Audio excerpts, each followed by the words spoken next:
In 2020, when he was 11 years old, Joshua Fetter was having a good day hunting for stray golf balls near where a pond was being built in Sugar Creek. I saw these black triangle objects sticking out of the dirt.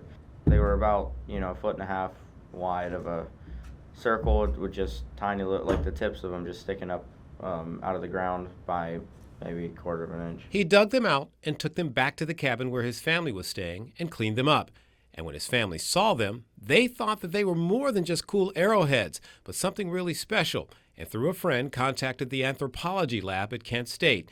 And it turns out these aren't just arrowheads, but a remnant of a culture that lived in Ohio around the same time the Roman Empire ruled Europe. They matched perfectly with what we call the Adena culture, which dates to about 2,000 years ago.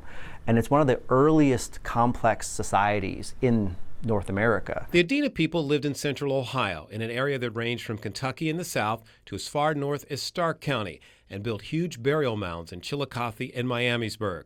Little is known about them and their culture, but this find, which is now officially called the Joshua Cache, is very important.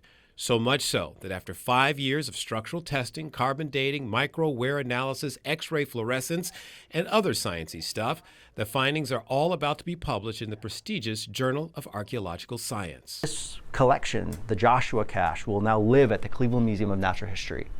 Scientists and members of the public from around the world can then come to Cleveland to do further studies or analysis on this.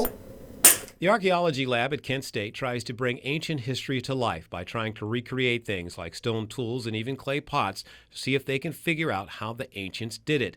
But the real thing, like the Joshua Cache, and what exactly these tools were used for and why they were in a circular pile near Sugar Creek, will always still remain a mystery.